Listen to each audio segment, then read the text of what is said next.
Well, you know, guru means G-U-R-U. G-U-R-U. That's all it means. And that's really all any guru can teach you. But I think that a lot of people are looking for a guru or a master or something because they think it's the right thing to do spiritually, and also because they've never met one. And so if you've met a real one, then you would never think that I was such a thing. You'd never have that level of confusion. But that's why I say this is an emotional cleansing process. It's not a spiritual thing.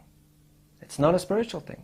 It doesn't matter what religion you are, what skin color you are, any of that doesn't matter.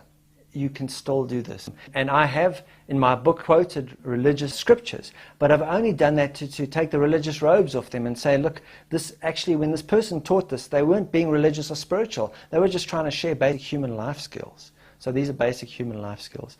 And also, I have given myself a cutoff point for this work. So at a certain point, I walk away. I'm no longer available because I'm not going to become a caricature of Michael Brown, the presence process teacher. There is a point at which I walk away, and I have to walk away because I want this to be the most authentic self-facilitation tool on the planet. That's my intention for it. And so I have to let it go so that it can either sink or swim. And I can't be attached to that. There's other aspects to my life besides the presence process, and besides me as being an author of a book. I have a whole range of other experiences that I want to explore. And I'm not going to allow this to take me up just because it may be successful, especially if it's successful. I'm not going to create an identity through it. I'm actually not interested in that. And in fact, I recently wrote an article on my website called God Save Me from Becoming a Spiritual Person. And it's really designed to let people know I do not regard myself as a spiritual person.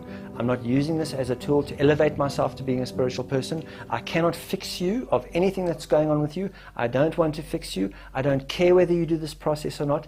I cannot care. And the reason for the fact that I cannot and do not care is the fact that you can only succeed in emotional cleansing if you come to it out of your own will. If you come to it because you want to please someone else, or because you want to better your relationship with someone else, or you want to prove something to someone else, you will fail. Because the will that you need to face your own fear, anger, and grief has to come from your desire to do so, not from your desire to do it for somebody else.